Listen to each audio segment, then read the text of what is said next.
మతాలు ఎన్ని ఉన్నా మా దేశమే అభిమతమన్నా, కులాలెన్ని మాకున్నా మా కల ఈ దేశమేనన్నా.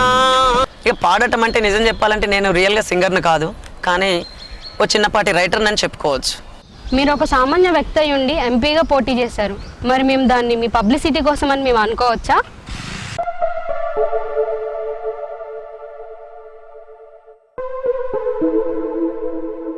తెలంగాణ ఉద్యమంలో మీ పాత్ర? మంట వెట్టన్నా పొయ్యి కింద వంట వార్పు పోరు మంటన్నో, తెలంగాణ కోసం ఈ మంట సెగదగిలి పార్లమెంటు గదలాలి, ఢిల్లీలున్న సోనియమ్మకు సల్లజముట బుట్టాలి, తెలంగాణ రాష్ట్రాన్ని ప్రకటించి తీరాలి. సినిమాల్లో మీ ఫేవరెట్ యాక్టర్ ఎవరో మేము తెలుసుకోవచ్చా? నేను యాక్టింగ్లో బతకదలుచుకోలేదు, నేను రియల్ లైఫ్లో బతకదలుచుకున్నాను. అక్కడ హీరోని చూసినప్పుడల్లా నేను గుర్తొస్తాను, అక్కడ హీరోయిన్ చూసినప్పుడల్లా నా భార్య గుర్తొస్తుంది. తెలంగాణ వచ్చాక కొందరు కేసీఆర్ వైపు, ఇంకొందరు కోదండి రామ్ వైపు, అలాగే మరికొందరు బీసీ పోరాటాల వైపు ఉన్నారు.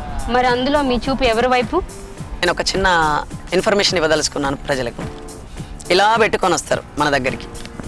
ఇలా అంటే ఏంటి మేడం? వాళ్ళు చెప్పేది ఒకటి, మనకైతే అర్థమైంది ఒకటి.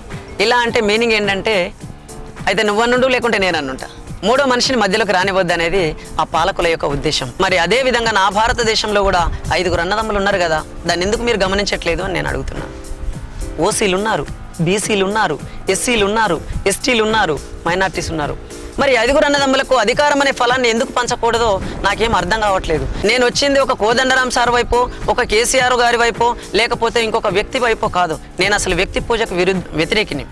వ్యక్తి పూజ చేయడం వల్ల ఏమవుతుందంటే వ్యవస్థ చీలిపోతుంది.